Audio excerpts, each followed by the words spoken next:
ሰሚራ አለሽ? ሰሚራ ብሩክ እና ኤፍናን ኦርቶዶክስ ዴቭ እንዴት ናችሁ? ሰላም ብለናል። አላ ጥያቄ መጠየቅ እችላለሁ እኮ።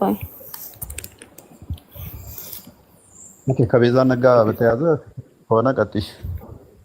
በዲ የእናንተ መመለስ ከቻል የእናንተ የተነሳ ስላለ ከቤዛ ነጋ በተያዘ ከአረፋ ጋር በተያዘ የምትመልሹም ካለ እሱንም የተወሰነ ማለት ትችላለሽ። ግን ከቤዛ ነጋ የተያዘ ደግሞ ጥያቄ ከሆነ ጠይቅን። ምላሽ ከሆነ ግን ያነሳናቸው ብዙ ጥያቄዎች ስላሉ እነኛ ላይ ፈለግሽው መርጠሽ መሞገት ትችላለሽ። እኔ እንኳን እሱ ጋር የሚያያዝ አይመስለኝም የኔ ጥያቄ ሌላ ነው እና እሱን ከፈቀዳችሁልኝ እጠይቃለሁ። ርዕሳችሁ ካልሆነ ግን ችግር የለውም፣ ሌላ ጊዜ ይገባለሁ። ያ ቶፒኩ ላይ ቤዛ ነጋ በተያያዘ ማንኛውንም ጥያቄ ከቤዛ ነጋ ከሞት ጋር እንደዚህ የተያያዘ ከሆነ ወይንም ከቤዛ ነጋ የተያያዙ እሱን እናስተናግዳለን። ጥያቄ ከሆነ እሱን እንቀበላለን። ከዛ ውጪ ግን የእናንተን ደግሞ መመለስ ከሆነ ያ ድነት ላይ ሆኖ ያ ምንድነው ጥያቄሽ? እንቀበላታ። አሁን አንድ ሰው የቤዛነቱን ፎይ እህታችን እንኳን በሰላም መጣሽ እና ቤዛነት ላይ ለምሳሌ ለእናንተ እኛ ቤዛችሁ ተብለናል። አይሁዶችና ክርስቲያኖች የቂያማ ቅለት እናንተ ተራራ የሚያክል ኃጢአት ተሸክማችሁ ትመጣላችሁ።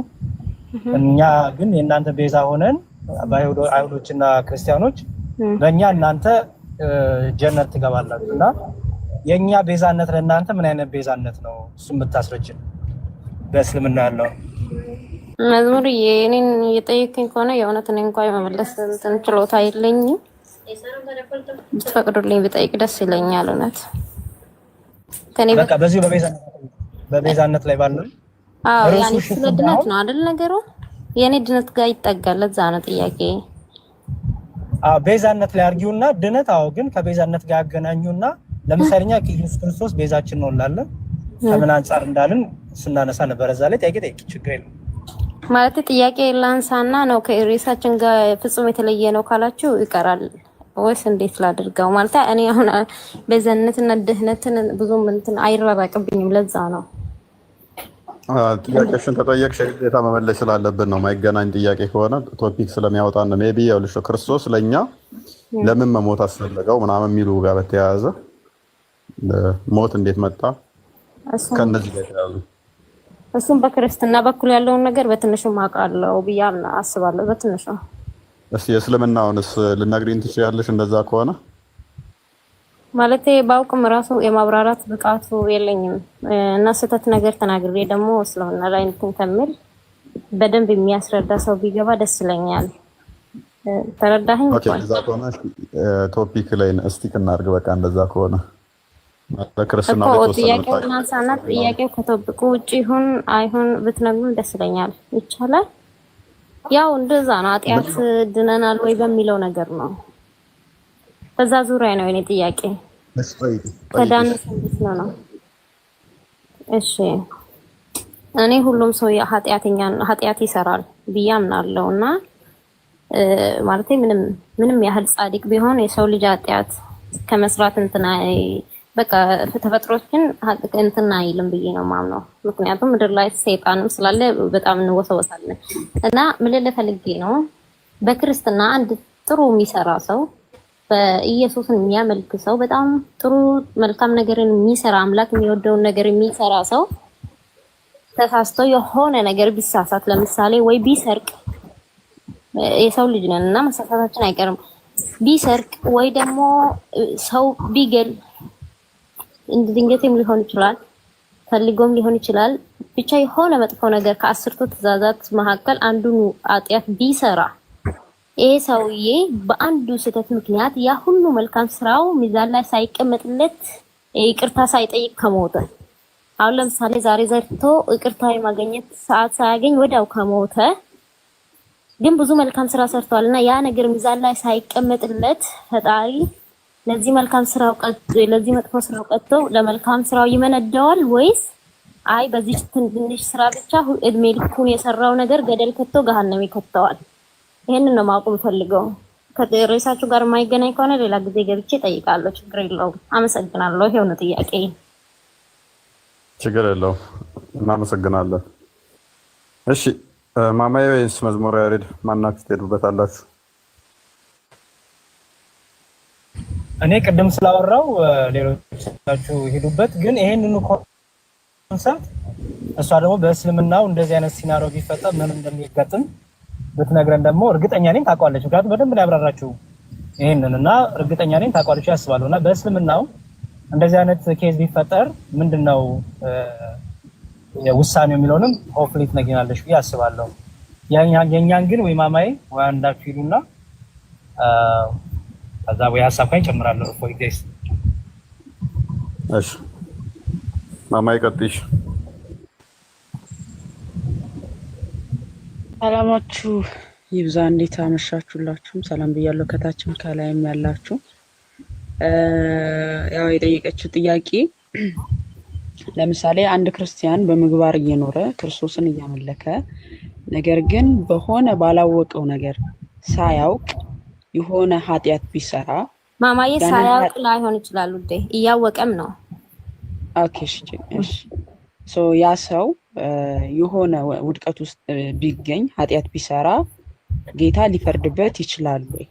ከሆነ ጌታ ኢየሱስ እንደተናገረ ዮሐንስ ራዕይ ምዕራፍ 2 ቁጥር 16 ላይ እንግዲህ ንስሐ ግባ አለዚያ ፈጥኜ እመጣብሃለሁ በአፌም ሰይፍ እዋጋሃለሁ ብሏል። ስለዚህ ጌታ ንስሐ ገብተን ካልጠበቅ ነው ጌታ በአፉ ሰይፍ እንደሚዋጋን እንደሚፈርድብን ተናግሯል። በቃ በግልጽ ቃል ማለት ነው። ስለዚህ አንድ ክርስቲያን ለዛ ነው ጌታ ኢየሱስ ያችን ዕለተ ምጽአት እንኳን ከኛ ቀን የሚሰወረብን ዕለት ዕለት ክርስቲያናዊ ምግባርን እንድናሳይ ዕለት ዕለት በንስሐ እየተመላለስን በጽድቅ እየተመላለስን እርሱን እንጠብቀው ዘንድ ነው። ያችን ቀን ራሱ አላውቃትም በማለትም ጌታ ኢየሱስ የተናገረው ባይዘውና አንድ ሰው በኃጢአት ከወደቀ ቶሎ ብሎ ራሱን ለካህን ማሳየት እንዳለበት ሉቃስ ወንጌል ምዕራፍ 17 ላይ እንደተናገረው አንድ ሰው ወደ ካህን ሄዶ ኃጢአቱን መናዘዝ አውቆም ሆነ ሳያውቅ ያደረገውን ኃጢአት ለካህን አሳይቶ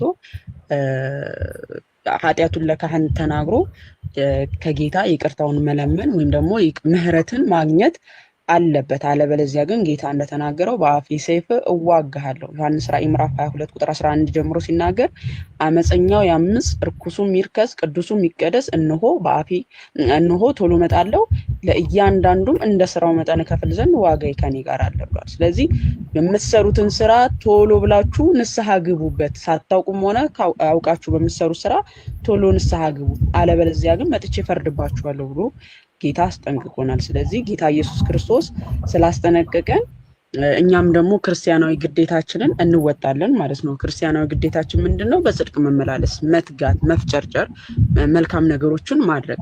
ለዛ ነው ጌታ ኢየሱስ ማቴዎስ ወንጌል ምዕራፍ 7 ቁጥር 19 ላይ መልካም ፍሬን የማያደርግ ዛፍ ይቆረጣል ወደ እሳትም ይጣላል ብሏል ጌታ። ስለዚህ መልካም ፍሬን ማድረግ አለብን። አንዲት ነገርም ብትሆን በዛች ነገር ላይ ቶሎ ብለን ራሳችን ለካህን ማሳየት እንዳለብን መጽሐፍ ቅዱስ ስለሚናገር ማለት ነው። ማቴዎስ ወንጌል ምዕራፍ 25 ላይ ከተመለከታችሁ ጌታ መንግስተ ሰማያትን በ10 ቆነጃጅቶች ምሳሌ ይሰጣል እና ካያችሁት እዛ ላይ 5 ቆነጃጅቶች ኩራዙንም ጋዙንም ይዘው ወደ ጌታ ይሄዳሉ። ግማሹ ደግሞ ኩራዙን ይዘው ነገር ግን ጋዙን አልያዙም። ጋዙን ይዘው ነገር ግን ዘይቱን አልያዙም። እና እነዚያ ብልህ የሆኑ 5 ሴቶች ግን ጌታ መጣ የሚል ለምንሰራው ነገርም ደግሞ ንስሐ ያስፈልገናል። አለበለዚያ ግን ጌታ በሩን ዘግቶ አላውቃችሁ ይለናል ማለት ነው እና አስጠንቅቆናል። ባስጠነቀቀን መንገድ ደግሞ መሄድ አለብን። ይሄ ነው የምለው። እሺ ማማዬ በጣም አመሰግናለሁ ውዴ። እኔ አሁን ለምሳሌ አንድ ሰው ክርስቲያን ሆኖ ብዙ መልካም ስራ ሰርቶ ድንገት የሆነ ነገር ሰርቆ እንደዚህ ሲወጣ መኪና ገጭቶት ወዲያው ቢሞት ንስሐ ሳይገባ ያ ሁሉ መልካም ስራው ገደል ገብቶ ገሃነም ይገባል ወይ ስለው እንደዛ አዎ ነው። እና ጥያቄው ተመልሶልኛል በነገራችን ላይ በጣም አመሰግናለሁ። እንደዛ አይደለም። ኤፍናን ይኸውልሽ አንደኛ የተነገረውን ነገር በደንብ ትይዢ ያልተባለውን ተባለ ብለሽ ካልሽ ትክክል አይደለም። እውነቱን ለምን እኛ በጣም በቅንነት እየመለስልኝ ስለሆነ አንቺም ደግሞ አትሊስት ባታምኝበትም የተባለውን ነገር መድገሙ ትልቅነትሽን ያሳያል። ያልተባለውን ነገር ካልሽ ግን ውሸታም ሊያስብልሽ ነው። ያለችው ማማዬ ያለችው ምንድነው ማማዬ? ይኸውልሽ አንድ ነገር ወጥ በእለት ዕለት ክርስቲያን የጸሎት ጊዜ አለው። እሺ የጸሎት ጊዜ አለው።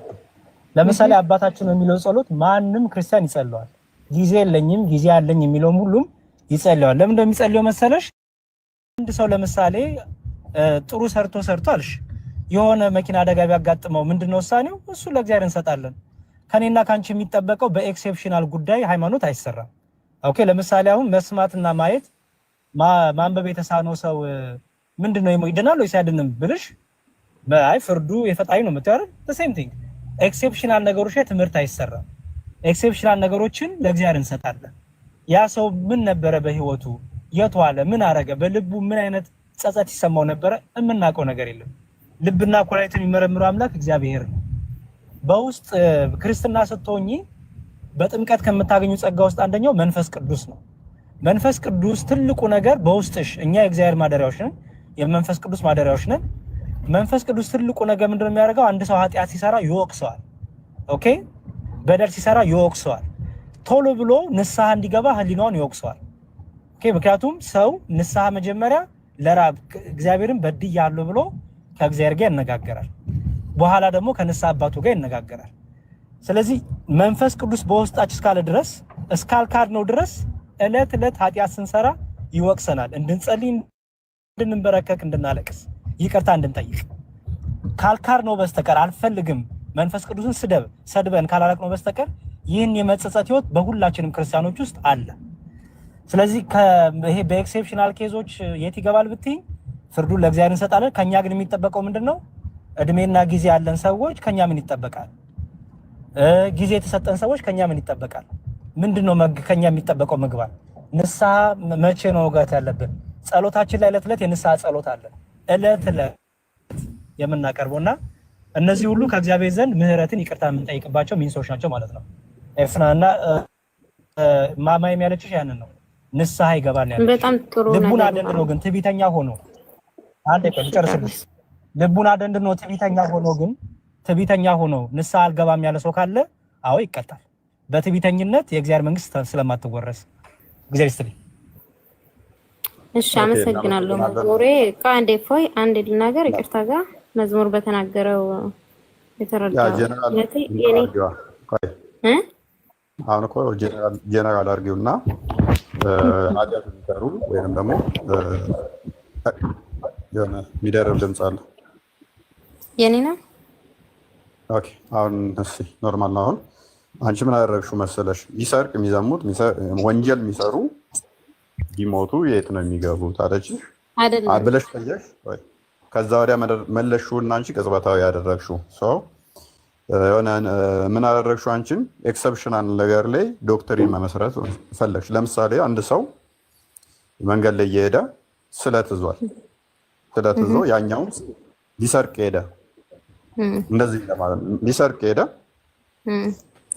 ሊሰርቅ ሲሄድ ሴፍ ይዞ ነው ሄደው። ባለቤቱ ድንገት ብልን ሲል ቤቱ ጓጓጓጓ ሲል ሰማና ሴፍ አነሳ። ሁለቱም ሴፍ አነሱ። ድንገት በር ላይ ተገናኙ፣ ተቀጣቀጡ። ከዛ ገደለው ባለቤቱ ሌባውን። ማንኛው ነው ገሃነም የሚገባው? እኔን እየጠየቀኝ ነው? ያ እንደዚህ ብዬ በጠይቅሽ ማንኛው ነው ገሃነም የሚገባው?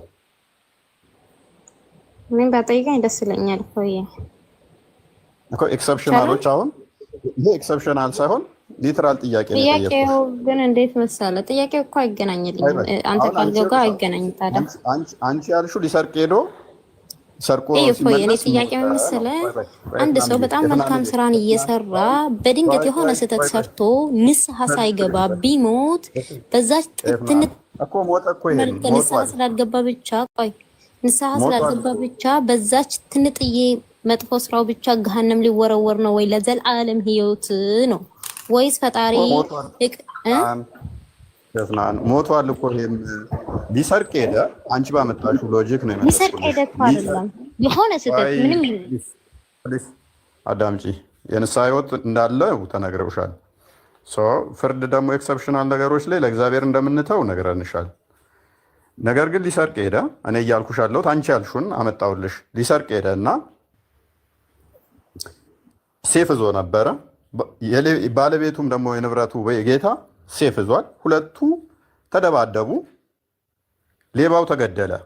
ፍረድ ውስጥ ሌባው ተገደለ እንበል ወይንም ደግሞ ተጣሉና ድንገት መንገድ ላይ ሴፍ ይዘው አንደኛውን ገደለ። ነፍስ ገዳይ በማለት ኦኬ፣ ገዳይ ነው እንትን የሚለው ገሃነም የሚገባው ወይንስ የሞተው ነው ገሃነም የሚገባው? ኦኬ፣ ገዳይስ ንስሐ ከገባ ገነት አይገባም? እንደ እስልምና ሁለቱም ገሃነም ነው የሚገቡት። ኢማጅን ገዳይም ሟችም ሁለት ሙስሊሞች ተጣልተው ሎክ ሴፍ ዘው ቢጣሉ። ኦኬ፣ ስለ እስልምና እያስተማራችሁ ከሆነ እኔ ልውጣና የኔን ጥያቄ እሺ፣ አመሰግናለሁ። በቃ እንዳወጪ ማለት ስለ እስልምና ተረጋጊ። ችግር የለውም። ልጆቹን አስተምር። እኔ አንቺ እንዳልሽው ድንገት ቅጽበታዊ ሁለት ሙስሊሞች ቢጣሉ ከዛ አንደኛውን ቢገለው እኔ አላልኩም እንደዛ እኮ። ይሄ ጥያቄ ነው። ራስ ጠይቀህ ራስ እየመለስከው ነው። ይሄን አልጠየቅኩም እኔ። ድንገት የሆነ ስህተት ቢሰራ ምንም ሊሆን ይችላል። ከፈለገ በአይኑ ሊሆን ይችላል። ሰው በአይኑ ስህተት ስለሚሰራ አንተ ያነሳው ጥያቄ ያንተ ነው፣ መልሱም ያንተ ነው። ስለዚህ እኔ ምን እሰራለሁ? እፎዬ ተረዳኸኝ? ኤፍና ወይ ምክንያቱም ያለሽ አንዳንድ የጥቁር ድንጋይም ብዙ ጊዜ እየዞርን ወደሱ የምናስብ ከሆነ ስለ ጥቁር ድንጋይ ብቻ ነው አስተሳሰባችን፣ እንደዛ የተደፈነ ሊሆን ይችላል። ምክንያቱም ይሄ ሎጂክ አንቺ ጋር ሲመጣ ዘወረስት ነው አልኩሽ። ምክንያቱም ጥቁሩን ድንጋይ እያመለኩ ያሉ ሰዎች ሁለት ድንገት ቢጣሉ የተገደለውም ገዳዩም ገሃነም ይገባሉ። በቃ ጥያቄ እያነሳህ እኮ ነው። አሁን አንተ ጥያቄ ራስህ ታነሳና ትመልሳለህ። የኔን ጥያቄ አይደለም ወደ ሌላ ነገር ገብተሃል እኮ። ስለ እስልምና እያስተማርክ ከሆነ ችግር የለውም ማስተማር ትችላለህ። እኔ ልውጣ፣ ግን ጥያቄ ላይ ቁመ ጥያቄሽን ግልጽ አድርጊ በለኝ። ግልጽ ካልሆናለ አይደለም ይሄ አይደለም እኔ ጥያቄ ያልኩ ነው ብለህ እያብራራ ስለሆነ አያስፈልግም። የኔ መሆን ነው። እህታችን ለምን ትጨቃጨቂያለሽ? ያለሽ ምን እየተጨቀጨኩ እኮ አይደለም እፎዬ፣ ግን እዚህ ምን እሰራለሁ ነው። እኔ የጠየኩት ላይ የማትመልስልኝ ከሆነ ራስ ጥያቄ እያነሳ ነው። ሁለት ሰው አንድ ሰው የሆነ ሰው ሊገል ሂዶ ቢሞት ቢገደል ምን ይደረጋል ብለህ ራስ ጥያቄ አንስተህ እየመለስክ ከሆነ ማስተማር ከሆነ ችግር የለውም። እሺ ታችሁኝ እማራለሁ። ታች ተረጋጊና እያስተማርኩ ሳይሆን የተባለውን ያልኩት እኔ ሐዲሱ ምንድን ነው የሚለው? ሁለት ሙስሊሞች ሴፍ ይዘው አንደኛው አንዱን ቢገለው ገዳይም ሟችም ገሃነም ነው የሚገቡት ነው የሚለው። እኔ ስለስምና አዳምጪ፣ ሙስሊም እንደመሆንሽ ይመለከትሻል። ሟቹ ንስሐ መግቢያ ጊዜ የለውም፣ ገዳዩ ንስሐ መግቢያ ጊዜ ያለው። ሁለቱም ገሃነም የሚገቡ ከሆነ ንስሐ መግባት አይጠበቅበትም። ሟቹ ደግሞ ተነስቶ ከመቃብር ንስሐ ሊገባ አይችልም።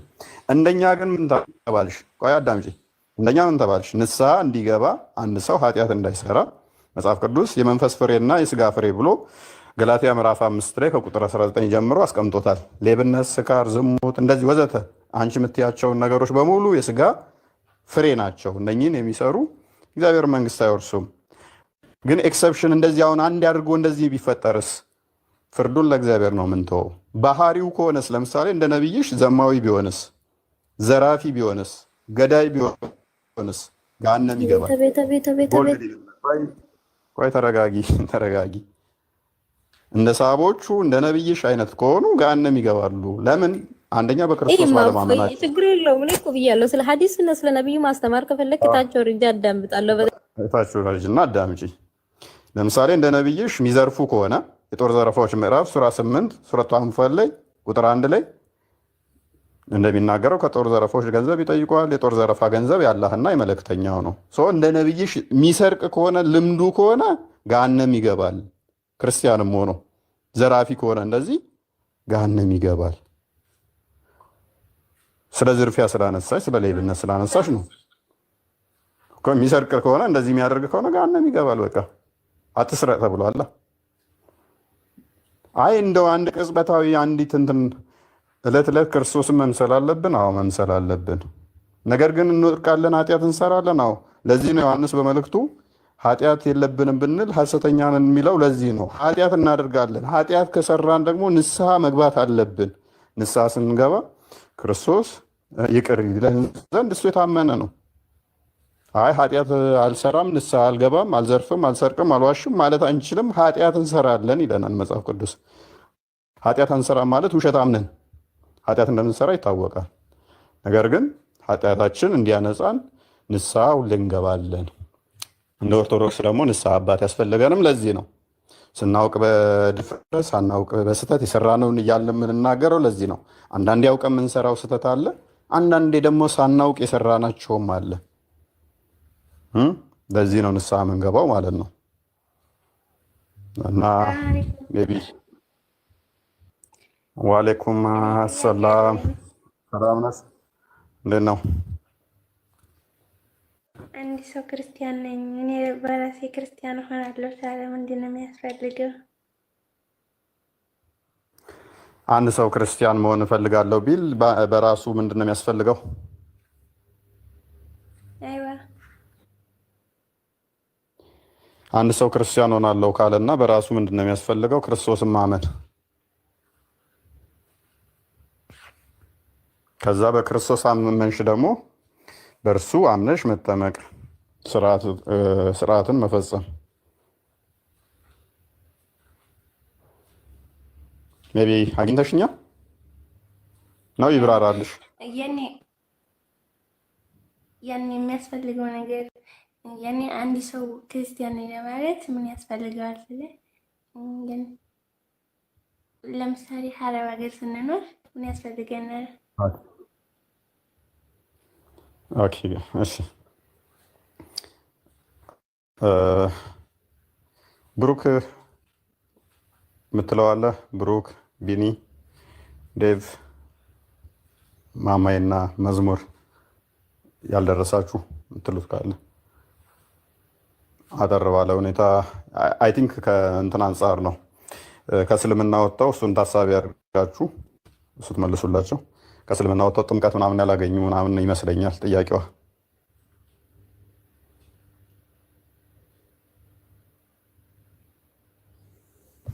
ሰላም ዲያቆን ቢመልሱት ይሄንን። እኔ ሁለት መልስ አለኝ። አንደኛው ቄስ ሲሆን ሳውዲ እመጣለሁ በልልኝ። የመጀመሪያው ቄስ ሆኜ እመጣና እውነቴን ነው። እሱን ነገር በጣም በቃ ውስጤ ይሰማዋል። በጣም ብዙ ልጆች በዚህ አይነት ነገር ስላሉ ያስደነግጧቸዋሉ ምላሽ ሲሰጧቸው የሚለው ከእስልምና እንደመጡ ታሳቢ አድርጎ። እህታችን በደንብ ይህን በውስጥ እናወራለን። ግን በአጭሩ መሰለሽ የመጀመሪያው በክርስቶስ ማመን ነው። ባለሽበት ቦታ ሆነሽ የክርስቶስን ጌትነት፣ አምላክነት፣ አዳኝነት የመጀመሪያው በትምህርቱ መቀበል፣ ትምህርቱ ማመን፣ ከዛ ደግሞ ምክረ ካህን በንስሐ አባት ምክር መቆየት፣ ከሳሳቸው ደግሞ በሚነግሩሽ መልኩ ደግሞ ቀጥሎ ያለውን ስቴፖች ማድረግ ነው እና በጣም በጣም ቀላል ነው። ማመንሽ በራሱ በጣም ትልቁ ጅማሬና ትልቁ ስኬት እሱ ይመስለኛል። እግዚአብሔር ይስጥልኝ። እናመሰግናለን። ሀያት ሜቢ ግልጽ ይመስለኛል። በዋናነት በክርስቶስ ማመንሽ ነው። ካመንሽ በኋላ ያሉትን ስርዓቶች፣ ምክንያቱም አንቺ በእነኛ ስርዓቶች ካመንሽ በኋላ የአንቺን ድርሻ ተወጥተሻል። እነኛ ስርዓቶች ደግሞ ይፈጸሙልሻል።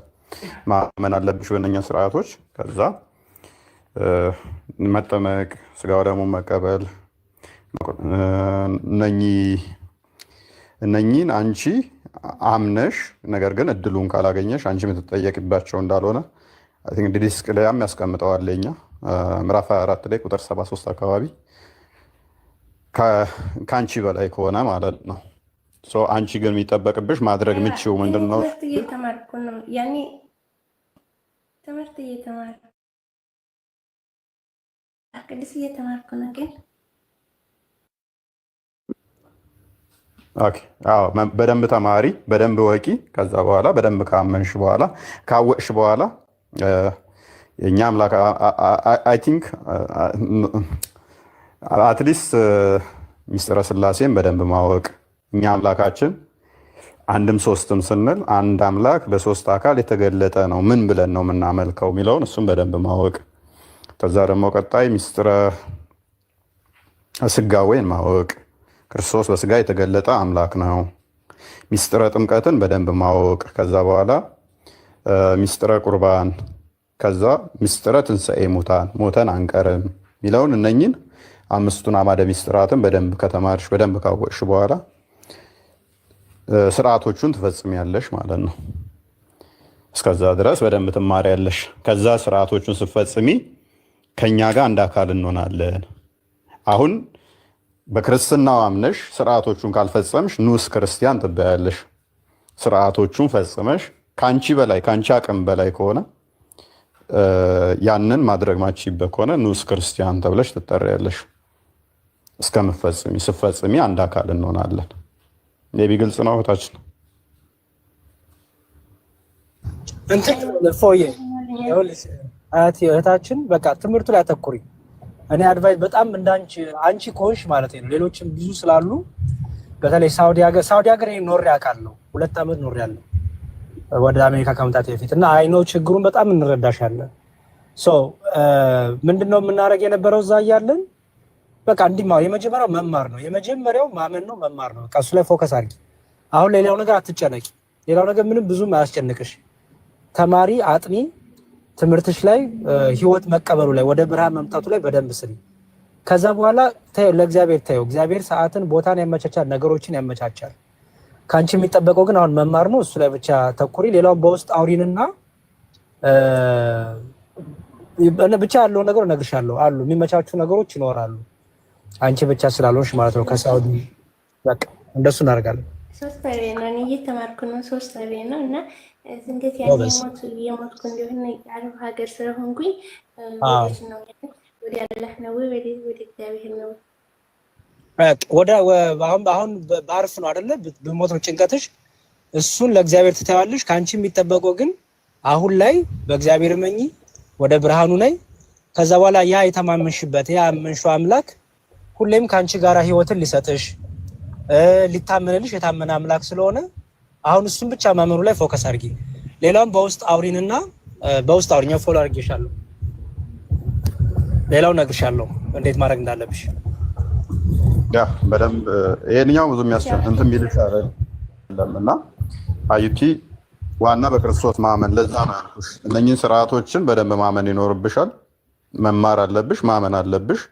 ከዛ ወዲያ ቅጽበታዊ ቢደረጉስ ኢንኬዝ ሳልጠመቅ ብሞትስ? ይህንን ከሙስሊሞቹ የሚያስጨንቃቸው ነው፣ ደጋግሞ የሚነሱ ጥያቄዎችም ስለሆኑ አንቺ ከራስሽ ያለውን ግዴታ ነው መወጣት የሚጠበቅብሽ።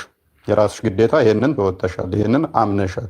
ከዛ በኋላ እንደዚህ አይነት ክስተቶች ቢከሰቱ ኢንኬዝ እንደዚህ እየሄድኩኝ እንደው ቅደም እንዳለችው መፍናን ልጠመቅ እየሄድኩ ብሞትስ? እንደዚህ ቢፈጠርስ? ዲስክሪያ ላይ በደንብ ያስቀምጠዋል። ይሄንን ኢቨን እንትናቸው እንደ መስዋዕት ይቆጠርላቸዋል፣ እምነታቸው እንደ ጥምቀት ሆኖ ይቆጠርላቸዋል ብሎ ያስቀምጠዋል። እስከሚጠመቁ ድረስ ንዑስ ክርስቲያን ተብለው ይጠራሉ። ነገር ግን ይሄ ኬዝ ቢያጋጥማቸውና ቢሞቱ እምነታቸው ያመኑት እንደ ጥምቀት ሆኖ ይቆጠርላቸዋል ብሎ ያስቀምጠዋል። ስለዚህ ሙስሊም ሳትሆኝ ይህ ክርስቲያን ነው፣ ባመንሽበት ንዑስ ክርስቲያን ተብለሽ ትቀመጫለሽ ማለት ነው። ሜይ ቢ አዩቲ ግልጽ ነው እና አትጨነቂ። እንደዛ ነው በክርስቶስ አምነሽ ሁሉን ነገር እንትን ብለሽ፣ ነገር ግን ስርዓቱ ላይ የአንቺ ድክመት ሳይሆን አንድም የኛም ድክመት ነው፣ የኛም ኃይል ማነስ ነው። አንቺን እዛ መጥቶ እንደዚህ ሲሆን ሄደን ማስጠመቅ አለመቻሉ፣ ሐዋርያቶች በየሀገሩ ሄደው ነው ወንጌልን የሰበኩት።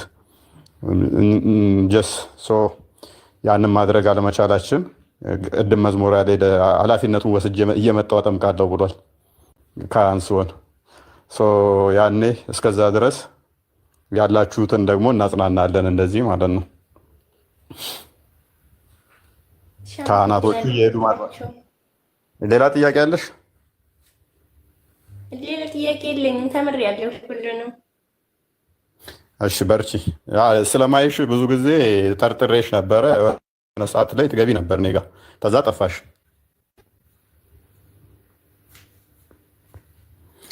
አዎ በትክክል እየተማርኩ ነበር። ለዛ ነው ማለት ነው ስተካከል ድረስ ነው።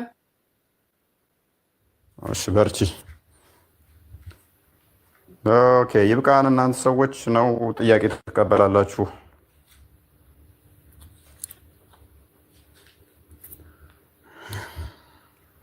እኔ እኮ ጥያቄ ነበረኝ። እኔ ራሱ እስልምናን ማን የበረዘው የሚል ጥያቄ ነበረኝ። እፎይ ምን ብርዝ ነው እንደ እስልምና የሚበረዘው?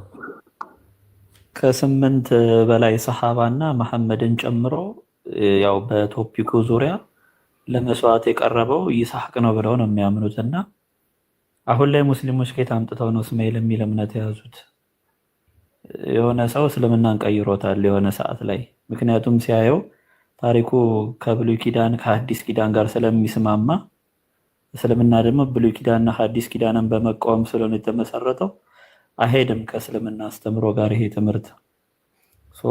ሰሃቦቹ በሐቀኝነት ሲያምኑ መሀል ላይ የባነነ ሰው ግን የሙስሊሞችን ጭንቅላት ባያዝድ አድርጎ ቀይሮታል ይሄንን አስተምሮ። እና አሪፍ ቶፒክ ነው ያነሳኸው።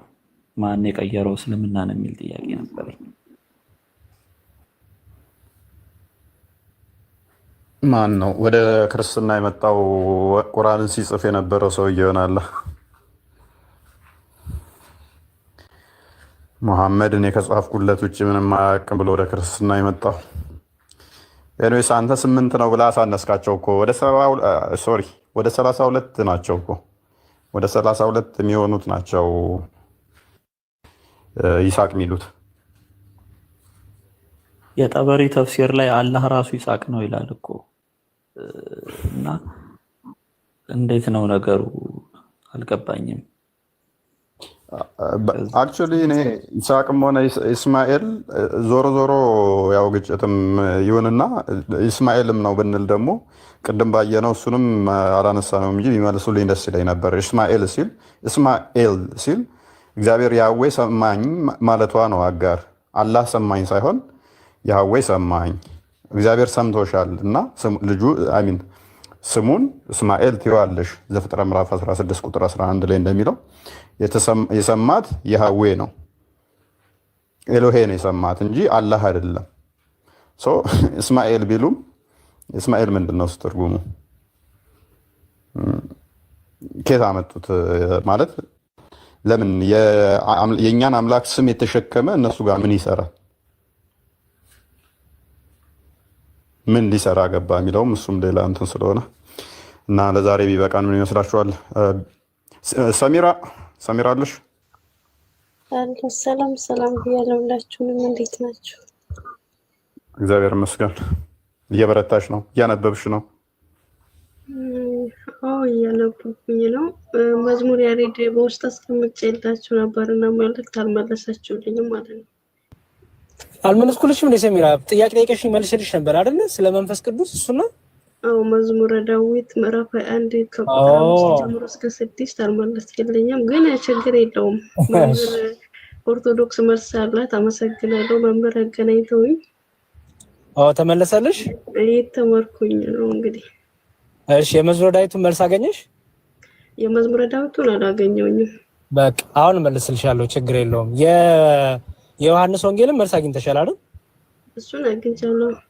ጎበስ በቃ ችግር የለውም። አሁን መልስልሻለሁ። በጣም ይቅርታ እሺ፣ ስለበዛብኝ ነው ሜሴጆች እና ኮይ ደግሞ አመሰግናለሁ። እናመሰግናለን እውነት እንድፈልግ ስላደረከን። እውነት ቃላት የለኝም። ከዚህ ቀደም ብዙ ነገሮች አድርጌ ነበረ። ብቻ ይቅርታ ምን ለማለት ፈልጋለሁ። እማራለሁ እንግዲህ ክርስትና አልተቀበልኩም፣ ገና ተማሪ ነኝ። ኦኬ ከእስልምና የመጣሽው? አዎ ገና ነው የመጣሁት፣ ግን ክርስትና አልተቀበልኩኝም ገና ነኝ። አሁን በደንብ ትናዘዣታለሽ። ምን አድርገሽ ነው? ብዙ ነገር አድርጌ ነበር ያልሽው ማለት ታውቃለህ፣ እዛ እስልምና ላይ እንደሆንና ነብዩን ተሳደብኩ ምናምን በሚል ነገር በቃ አለ አይደል፣ ብዙ ነገር አለ አንተን ለማጥቃት የሚሆን ነገሮች ማለት ነውና ይቅርታ ማለት ፈልጋለሁ በዚህ አጋጣሚ። ዋናው ነገር እውነታው ማወቄ ነው። እናመሰግናለሁ። አረ ሪፖርት ብቻ አይደለም እሄዳለሁ። እፎይንም ፈጣሪያችንን ተሳድቤያለሁ፣ ይቅርታ። አረዛ የነሳ ቀን ነው ዛሬ እኮ። ዛሬ ውበት ነው ዛሬ። አይ ቲንክ ሰሚራ ጎበዝ ልጅ ነች፣ በጌታ በጣም ጎበዝ ልጅ ነች። ቃታለሁኝ መምህር ክርስቶፎሮስ ደወሉሽ ትናንትናም ራሱ እቻቸው ነበረ አስታውሰኝ ብሎኝ ቅድምም ጽፌላቸው ነበረ። ደወሉልሽ ሰሚራዬ? እሳቸው ጋር ትምህርቱ ልጀምር እንትን እያለች ነው። ዲያቆንም አዎ ደውሎልኛል። አመሰግናለሁ። አንተንም በዚህ አጋጣሚ እናንተ ናችሁ እዚህ ውስጥ ያገናኛችሁኝ። ያው እንግዲህ ፎይ ይቅርታ፣ መጀመሪያ እግዚአብሔርን ተማረክ ፈልጋለሁ። እንትኑን ተናገር ፎይ ብዙ ነገር ሪፖርት ብቻ አይደለም አናዛቸው ፎይ እስኪ ሌላ ነገር ምሳረግ ነበር ብላለች። ሪፖርት ብቻ አይደለም ተብላል። ትንገር ከሪፖርትም በላይ ይሄ ልጅማ አናቱን ነው ያለ ነበር። እርግጠኛ ነኝ ፎይ የስንት ወር ደሞዝ ከስር ያለው እንዴ ቀልለው እንዴ ነገር ከመልቻለሁ። እርግጠኛ ነኝ ከዚህ ቀደም ፎይ 30,000 ምዕመን ያስተናገደ ጊዜ 13,000 ህዝብ ነበረና ከቴሌግራም ተሰደው መጥተው ሂዱ ሪፖርት አድርጉ ተብለው ተልከው ነበረ ጀማውና ሲመጡ በአንድ 30,000 ሞላ። ከነዛ መካከል እርግጠኛ ነኝ ሰሚራና ሀያት መኖር አለባቸው። ገንዘቤን ጨርሳለሁ እኮ ያለች ነው እኮ የወር ደሞዜን መናቅሽ የጨረሰ ፎይ ለማጥራት አቀብላለች እዛው ቴሌግራም ላይ ብሩ አትለኝም። ወይኔ እንዴና ገንዘብ አዋጥተሽ ነበር? ገንዘብ ካዋጡት ውስጥ ነው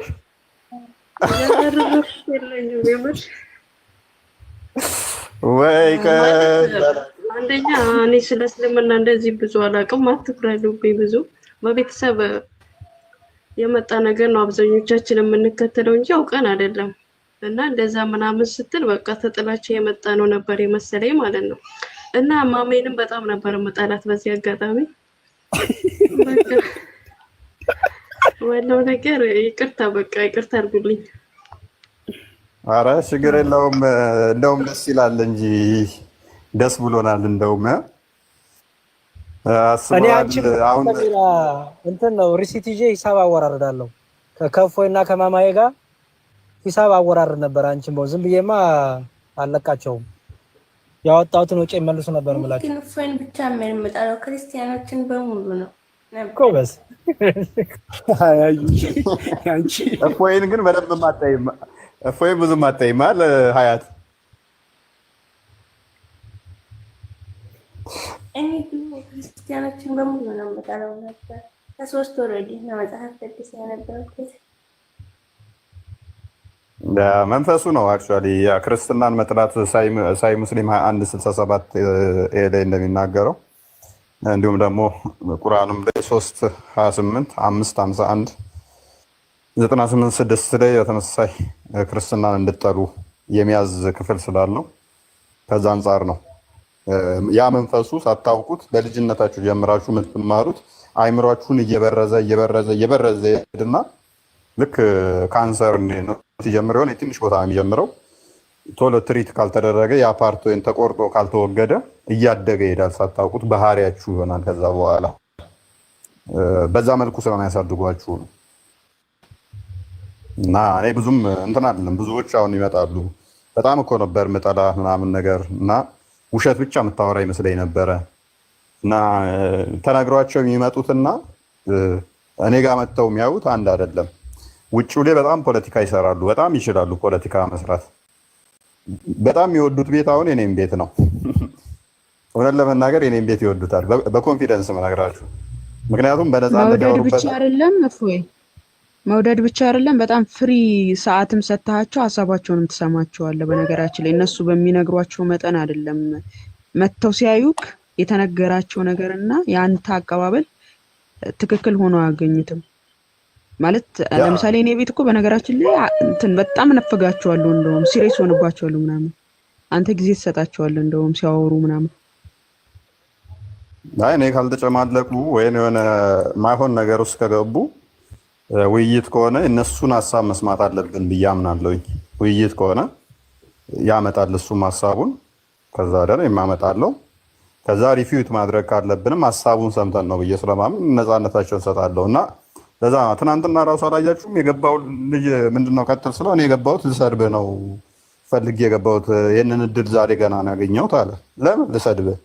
እንግዲያውስ በቃ ትልቁ ሌላ አድርግህና ቀጥል፣ ደቂቃ ሊያዝልህ አልኩት።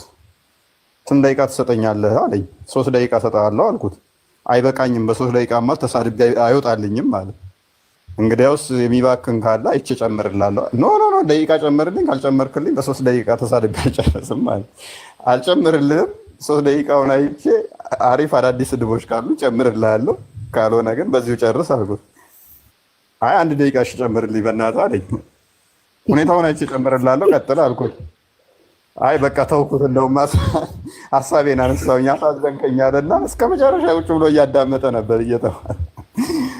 ሊገልህ የመጣውስ ልጅ ክርስትና ተቀብሎ የተደበደበው መቼም የማረሳው ልጅ እሱ ነው። እዚህ ገስት ላይ ገደልኩ ብሎ ጌታ በኢየሱስ እኔ እሱ በቃ ክርስትና ምን እንደሆነ የሚያሳይ ልጅ ነው። እሱ እኮ የእሱ ታሪክ እኮ በጣም የሚገርመው ፓርት ምንድን ነው? ጓደኛው አስይዞ ያስደበደበው ጓደኛ ልጁ ታስሮ እያሰቃዩት ራሱ ክርስትና መማር ጀመረ። እንዲህ ያስደረገው ጓደኛው ማለት ነው። አስደብዳቢው ራሱ እና አንዳንድ ገራሚ ክስተቶች እንትን ምንድነው እነዚህ እህቶቻችን ሀያትና ሰሚራን ዴቫ ቋሚ ትምህርት የሚያገኙበት ነገር ከተመቻቻላቸው መልካም፣ ካልሆነ ግን እኔ ጋር መላክ ትችላላችሁ። እሺ ዲያቆኑ ያንተ እኮ ቴሌግራምህን እንትን ብሎኝ አንተ ጋር ላስገባት ነበር። እንደውም እሷን መዝሙረ ያሬድም አለ ክርስቶፎሮስም ስል ሁለቱም እንትን ብለውኛል፣ ችግር የለም ስትለኝ እሳቸው ደግሞ 1 to 1 ስለሚመች ደውዬ ያናገርኳቸውና እሷን ወደ ሰፈተ ሀያትን ግን አላቃትም። አሁን ነው ያገኘኋትም። እንትኗም አድራሻዋም ስልኳም የለኝም። ሰሚራን ግን ሰጥቻቸዋለሁ። እሳቸው የሚጨርሱት ይመስለኛል። ይጨርሱታል ደግሞ በእርግጠኝነት አስታውሰኝ ብለውኝ ደውለውልኛል ካለች ይጨርሷታል። በደንብ ተነጋግረንበታል። ከሷም ጋር ጥያቄዎቿን እንዳለ ሰጥታኝም ስለነበረ ማለት ነው። ሀያት አስተማሪ አግኝተሻል?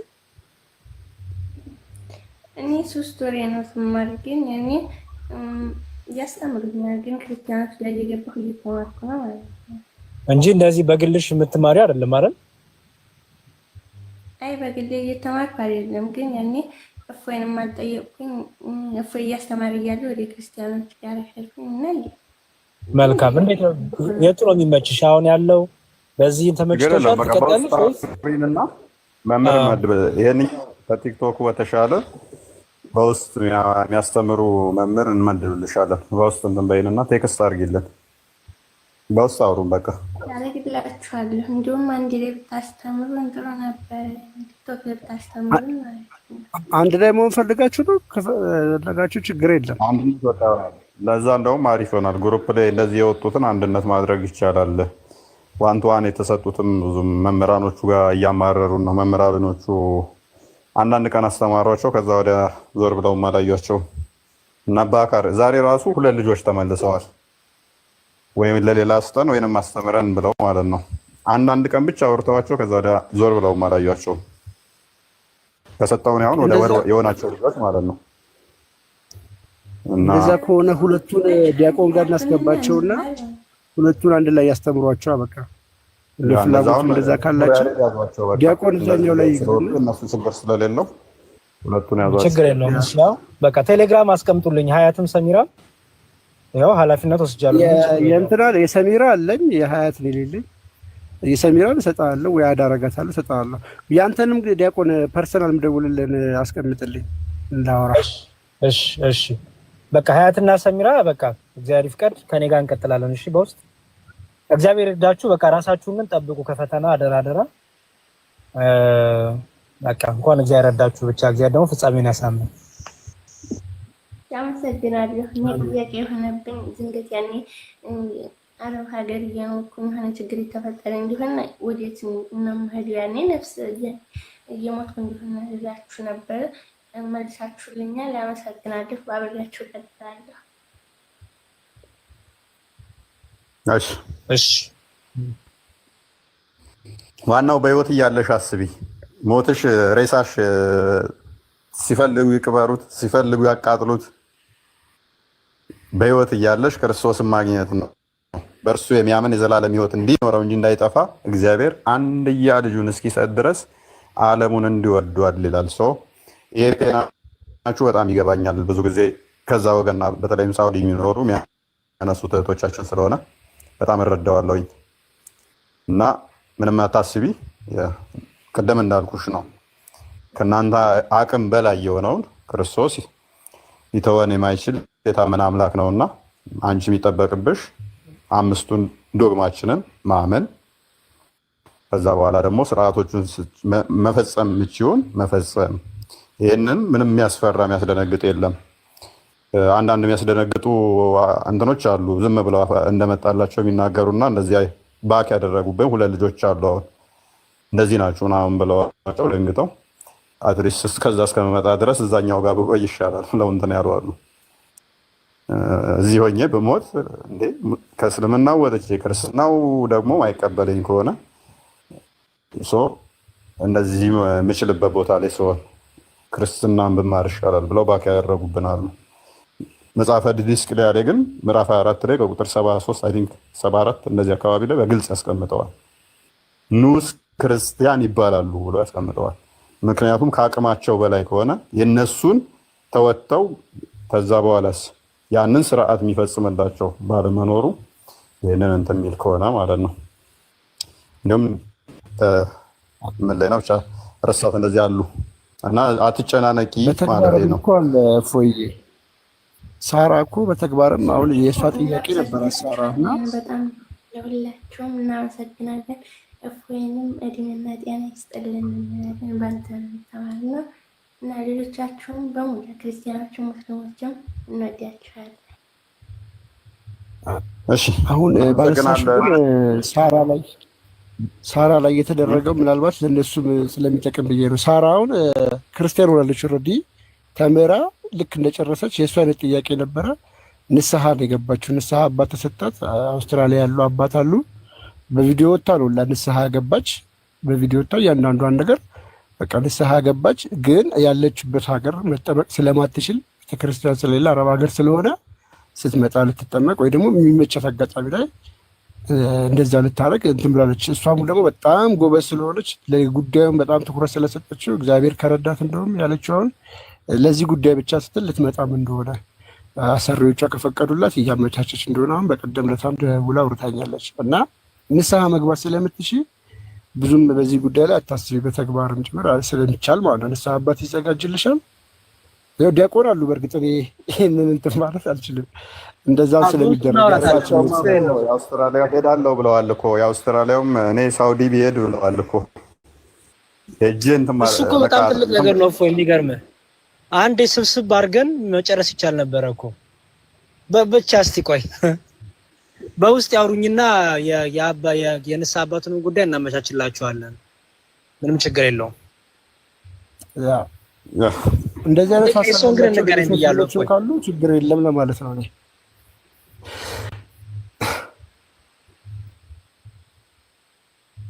እሺ ቢኒ እናመሰግናለን።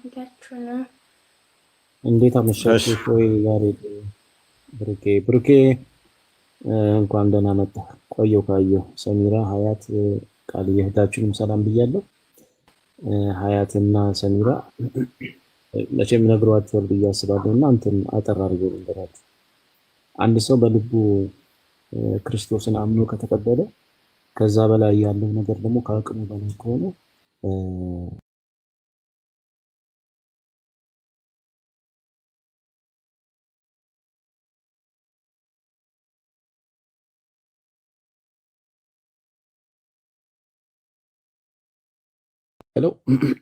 ክርስቶስ አምላክ አዳኝ መሆኑን አምኖ ክርስቶስ የገባለት ተስፋ ምንድን ነው? ዛሬ በገነት ከኔ ጋር ትሆናለህ ነው። ምክንያቱም እሱ ሰው የመጠመቅ ወርዶ ለመጠመቅም ሌላ ስርዓትም ለማድረግ የሚያስችል ሁኔታ ላይ አልነበረም። መስቀል ላይ ነው። ከዛ በኋላ ህይወቱን ያጣል ማለት ነው። ስለዚህ እንደዚህ አይነት ኮንዲሽኖች ሲኖሩ፣ ኤክሴፕሽናል ነገሮች ሲኖሩ እግዚአብሔር ራሱ በእናንተ ላይ አይጨክንም፣ እንደዚህ አይነት ነገር ስለሌለ ማለት ነው። ስለዚህ አንቺ አልቻልሽም። ካልቻልሽ በክርስቶስ ኢየሱስ አምላክ መሆኑ ማመንሽ ይሄ ትልቁ ነገር ነው። ከዛ ስትሺ ደግሞ ጥምቀቱም ሌላውም ስርዓት ይፈጸምልሻል። እነዛ ማድረግ ግድ ነው። አንድ ክርስቲያን ሆኖ ያን ነገር ማድረግ ግድ ነው። ግን ከአቅሙ በሆነ ሁኔታ አይገደድም ማለት ነው። እና እንደዚህ አይነት ነገሮች በክርስቲያን ህይወት ውስጥ ወይም በክርስቲያኖች ላይ ያለ ነው። ቅዱሳን የተባሉ ወይም ደግሞ ሰማዕት የተባሉትም ክርስቶስን ኢየሱስን ተቀብለው ለዚህ ሁኔታ ያልደረሱ ሰዎች ደማቸው እንደ ጥምቀት የተቆጠረላቸውም ስላለ ማለት ነው። ሰማዕት ሆነው ይህን ሳይጠመቁ ወይም ሌላውን የቤተክርስቲያን ስርዓት ሳያደርጉ ይህም በመሞታቸው ደማቸው እንደ ጥምቀት ሆኖ የሚቆጠርበት ስርዓትም ስላለ ማለት ነው። ብዙ አይነት ስርዓት አለ። ስለዚህ ከዛ አንጻር እናንተ በክርስቶስ ኢየሱስ ማመንና መጽናት ነው የሚጠበቅባችሁ። ከዛ በኋላ ደግሞ ጸሎት ማድረግ እግዚአብሔር ለዚህ ነገር እንዲያበቃችሁ፣ ለጥምቀቱ፣ ለቁርባኑ፣ ለሌላውም ነገር ክርስቲያን የምትሆኑበትን መንገድ እንዲያደርጋችሁ መጸለይ ነው። ከአቅማችሁ በሆነ ጉዳይ ግን እግዚአብሔር አይጠይቃችሁም እና ብዙ የሚያሳስብ አይደለም። ግን እንዲህ ስላችሁ ግን ዝም ብላችሁ ቁጭ ብላችሁ በተሻላችሁ አቅም ይህን ስርዓት ለመፈጸም የጥምቀቱንም የቁርባኑንም ወይም የስጋውና ደሙ ለማድረግ ግን እናንተ መልፋት መቻል አለባችሁ። እንደዛ ብታደርጉ ተመራጭ ነው። የዘላለም ሕይወት ጉዳይ ስለሆነ ማለት ነው። ሰው ለስራም ቢሆን ተሰዶ የሌለ ለስጋዬ ነገር አስቦበት አቅዶበት ብሩን መድቦ ምናምን ተሰዶ ይሄዳል አይደል? ይሄ ደግሞ የዘላለም ሕይወት ጉዳይ ስለሆነ የተወሰነች 4 ቀን 5 ቀን የሚሆን ወደ አገር ቤት መግባት የሚችሉበት መንገድ ካለ ገብታችሁ ጥምቀትን ተጠምቃችሁ ተመልሳችሁ መሄድ ትችላላችሁ፣ እንትኖች ከፈቀዱላችሁ ማለት ነው። ካልሆነ ደግሞ እነ ያሬድም ማመቻቸት የሚችሉት ነገር ካለ በውስጥ በኩል ተነጋገሩና በዛ በኩል አድርጉ። ይሄን ለመናገር ነው። ያመሰግናለሁ። እንትን ምናልባት ቴሌግራም የሰሚራ እንኳን አለኝ እሷ እንትናትንም ሀያት ግን ሌላ ክርስቲያን ነው ምናምን ብለውም ማንም ሰው አድራሻ ቢልሽ እንዳያስቸግሩሽ አትስጪ። ቴሌግራም ሊንክሽን ወይ ለኔ ወይ ለዲያቆን ላኪላቸው። የሰሚራ ችግር የለም እኔ ልክላቸዋለሁ። ላኪላቸው አንቺ ከቻልሽ፣ ካልቻልሽ እኔ ልክላቸዋለሁ። ሌላ ሰው ግን ክርስቲያንም ቢሆን እንደዚህ ልበላችሁና ቢል እንትን አትበሉት፣ አትመልሱለት እንዳያስቸግራችሁ ለማለት ነው። እግዚአብሔር ይስጥልን። እሺ አመሰግናለሁ። እኔ ትንሽ ቤተሰቦች ናቸው፣ ያን ችግር የለም። እሺ ያው ለክርስቶስ ብለሽ እንግዲህ ዋናው አምላክን ማግኘት ነው። ቤተሰቦችሽን ደግሞ ታመጫለሽ። ስለ እኔ እናት አባት እህቱ ምናምን የሚላለ ማቴዎስ ወንጌል ምዕራፍ 10 ቁጥር 37 አይ ቲንክ አካባቢ ጀምሮ መከራ ሊመጣብሽ ይችላል።